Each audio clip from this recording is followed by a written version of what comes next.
Alright, that was approximately 2 seconds. I just hit the button, kicked it back on. I think this warrants, you know, some dull sitting there watching an engine run time. It's interesting.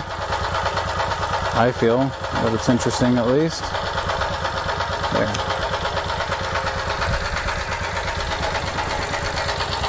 Don't know how many other people will feel that it's interesting or significant or anything like that. No, it's not over Unity yet.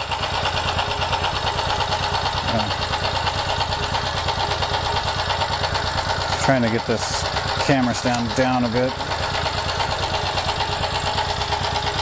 There we go. Sorry for all the shaking.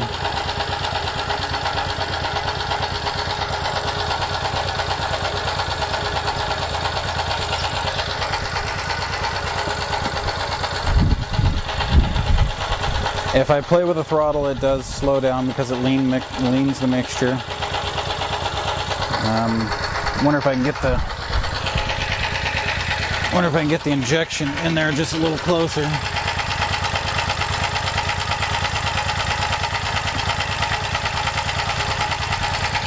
Okay, if you heard the RPM pickup like I did, and I just pushed the injection in maybe 3 millimeters, so we are still losing hydrogen to the environment. This has more to go for us. Even using this little of fuel,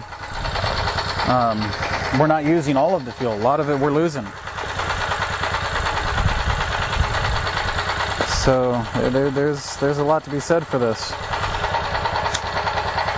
It's not running as rough as it could because there isn't a positive crankcase vacuum.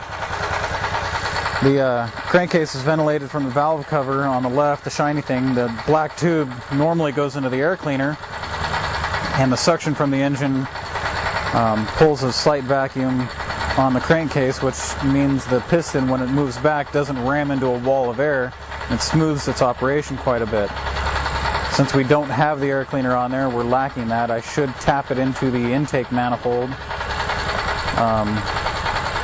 before the carburetor and get a full vacuum on it, and it'll smooth out the operation quite a bit.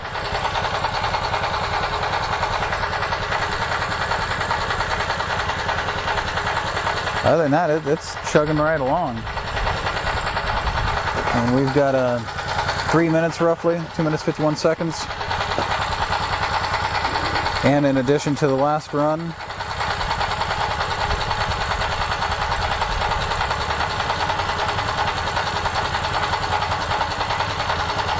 and we're not producing very much. In fact, I should set up, I'm going to go ahead and set up for a flow test on this video so I can show you that.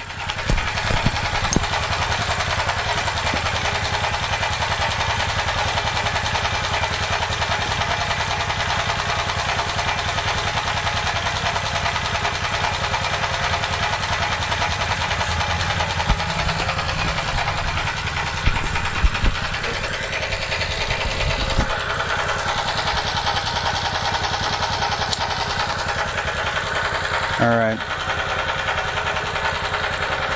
Another thing, to show you that, or what I'm doing with the switch.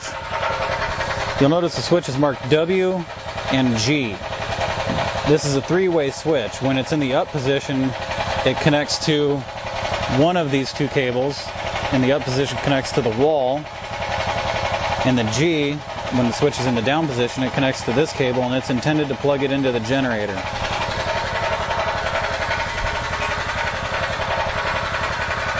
We got up to about 12 amps, which is why you heard the RPM start to pick up. I could probably open the throttle a little bit more and get some more RPM out of it. Right now, it's not plugged into the generator. The cord is sitting right there. So when I flip it to the G, it effectively turns the cells off. So I'm going to go ahead and do that right now so you can see that it's actually running on the hydrogen. Cells off, pressure bleeds, and it goes off. Okay, I'm going to go ahead and turn it back on. I'm going to plug in the flow meter.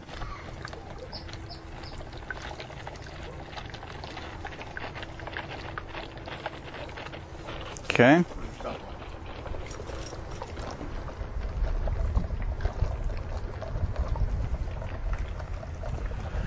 I'm a little shy of water. It's probably about 490 milliliters, 495. And here we go with the flow test. Ready? And so you can see it. Go.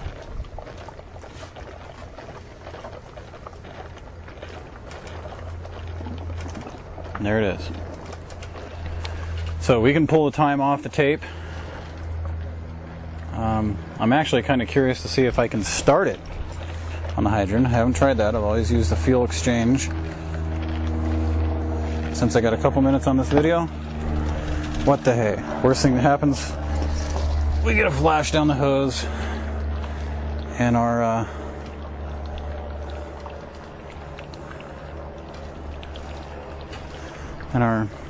reservoir saves us. So there we go. Got to set the camera back down.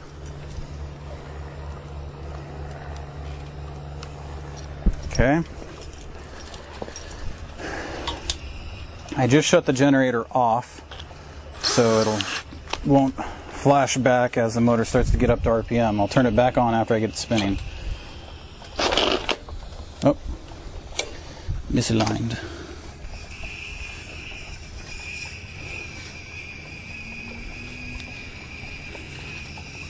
There we go. Get it back in there. There we go.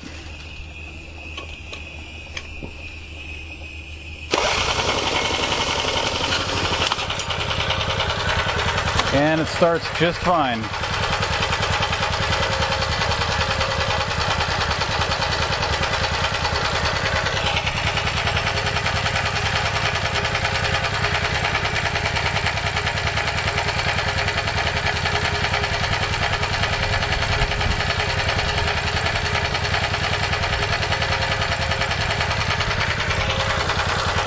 What's our time? 7 minutes. I'll let it go ahead and run out.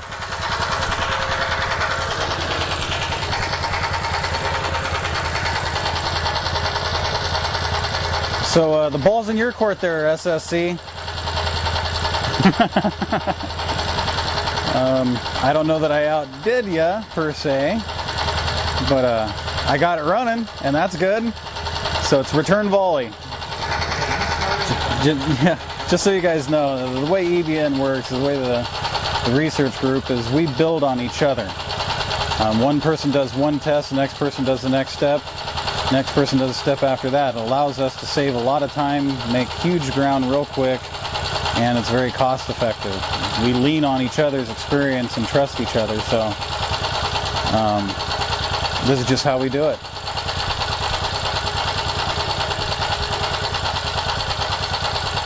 So me and SSC are having a little playful banter. And good job, Zero, on the torch. Personally, I would have been a little hesitant to do it. I definitely wouldn't do it unobserved. But standing here, if we do have a flashback, I can yank the torch out of there. It won't cut the carburetor in half, so good deal. Take care, guys. I hope this encourages some people. Take it easy.